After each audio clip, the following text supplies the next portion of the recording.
Studying through the pandemic, the struggles of student experience during COVID. Hello, welcome back to ODP Diary.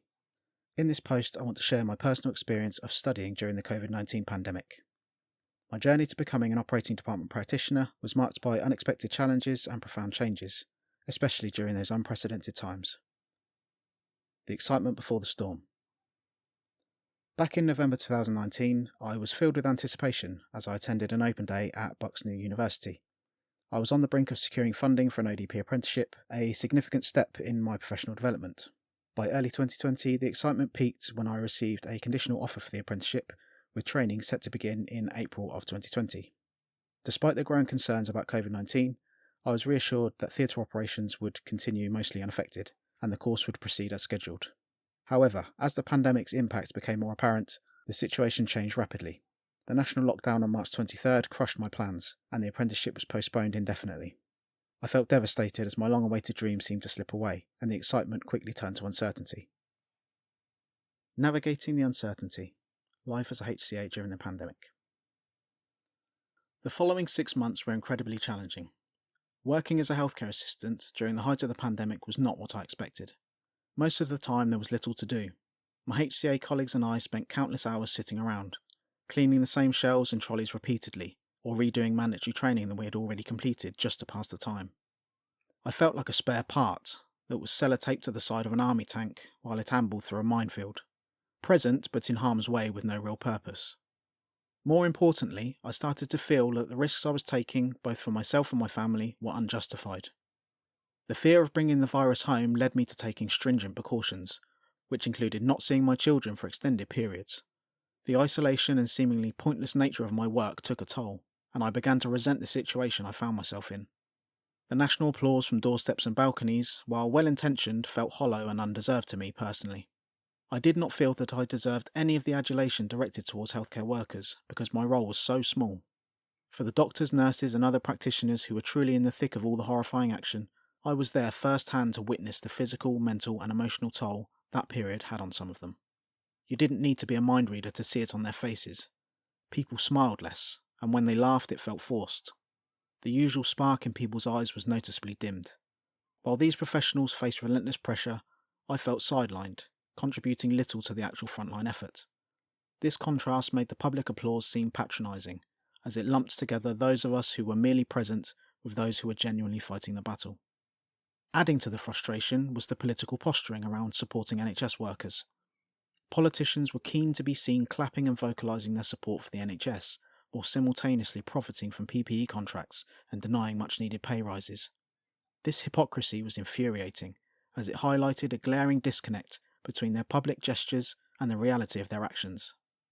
The applause, therefore, felt not just hollow, but also a stark reminder of their insincerity and exploitation at play.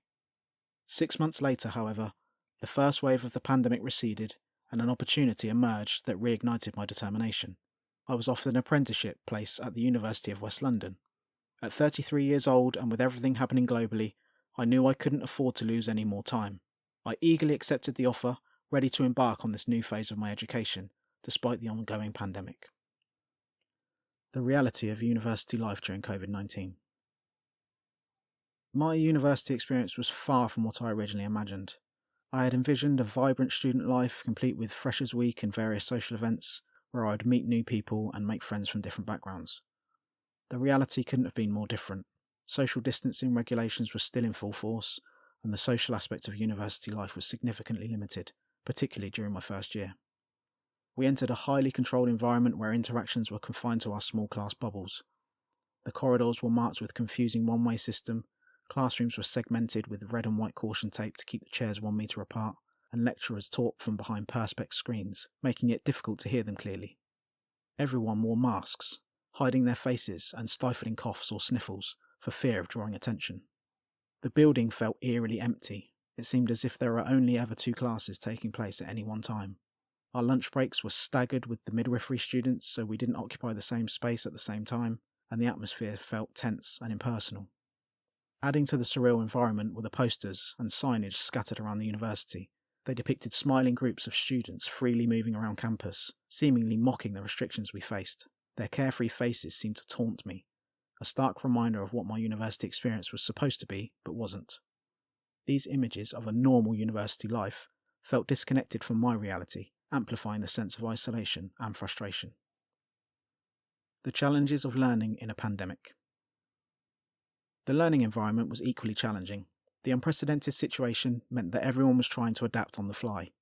Lectures were often disrupted by logistical and technical issues, and the constant changes to rules and guidelines made it feel like someone was intentionally gaslighting us. Despite the best efforts of the lecturers, it was hard to escape the feeling that we had inadvertently become part of an experimental approach to education in these new circumstances. There were limited opportunities for guest speakers to come in and teach.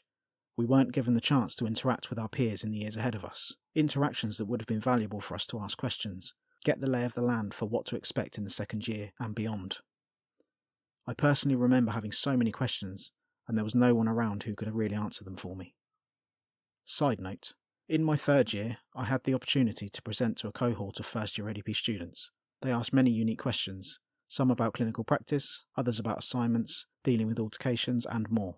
By then, I had some experience to provide meaningful answers. However, I distinctly remember thinking, I wish I had this when I was in my first year. The transition to online learning. As the second wave of the pandemic approached, the university transitioned to online learning. This shift brought its own set of challenges. Technical difficulties were frequent, and the lack of in-person interaction made it harder to stay engaged. Not everyone was prepared for the sudden transition to working from home. At least half of the class claimed they didn't own a microphone, which led to the same voices, often mine, breaking the awkward silences that followed our lecturers' questions. I frequently found myself offering vague guesses just to fill the silence and move the lesson along. We were also advised not to use our webcams during the online sessions. Not that anyone was eager to show their half-asleep faces in their morning cereal anyway. The concern was that our network bandwidth couldn't handle so many video feeds at once and would likely grind the lecturer's computer to a halt. This meant our classes were an eerie chorus of disembodied voices and static cardboard cutout avatars. The study environment at home added layers of complexity that were absent in a traditional university setting. The convenience of attending a lecture from the comfort of my bed, clad in my dressing gown, often led to a marked decline in my focus and engagement. The temptation to remain in a relaxed state often overpowered the drive to actively participate in lessons. I found that my attention would wane, and my participation suffered as a result. On the other hand, if I made the effort to get dressed and sit at my desk, my focus improved significantly. This setup, while better than lounging in bed, still couldn't compare to the engagement I felt when physically present on campus. Once the lesson ended, it was all too easy to immediately slip into doing something completely unrelated to my university work. At university, if I had an urgent idea sparked by a lesson, I would stay behind on the computers for half an hour or so to ensure I captured it. Also, on campus, there was always the option to go to the library for a more focused study session, though I rarely took advantage of this in all honesty. It was there. At home, however, this immediate transition from study mode to leisure mode often meant that any inspiration or momentum gained during the lecture dissipated quickly. The boundaries between academic and personal time became increasingly blurred, making it challenging to maintain a productive mindset throughout the day. It was a bizarre experience, filled with technical glitches, unmuted microphones catching everything from background conversations to the rustling of snack bags, and the constant repetition of, "Can you hear me now?" Interaction with lecturers. There was a slight awkwardness in approaching my lecturers after an online session. When I didn't understand something or needed specific advice, I felt that the end of a video call wasn't the right moment to seek clarification. Instead of lingering silently at the end of a session to try and catch the lecturer alone, I often found myself emailing them my questions and concerns within minutes of the session ending. The rapid pace of online sessions and the tendency for discussions to veer off course made it increasingly crucial for me to learn to ask questions as they arose during the class. While this may have annoyed some of my peers, I felt it was necessary. If I didn't ask immediately, I feared I wouldn't get another chance. This approach allowed me to address my concerns in real time, though it undoubtedly added to the overall challenge of navigating online learning. Reflection and moving forward. Looking back, I realised how these experiences, though frustrating and isolating, were also formative. They tested my resilience and adaptability, ultimately shaping my journey to becoming an ODP in ways I never anticipated. Despite the hurdles, we soldiered on, navigating the complexities of online education with a mix of frustration and reluctant humour. These challenges also introduced a level of flexibility that allowed us to continue our education amidst the uncertainties of the pandemic. Studying during the pandemic was a rollercoaster of emotions and challenges, but it also taught me valuable lessons in perseverance and adaptability. These experiences are part of what has made my journey unique and have deeply influenced my approach to clinical practice. Thank you for joining me on this reflective journey. I look forward to sharing more stories and insights from my experiences as an ODP. Stay tuned for more. Take care.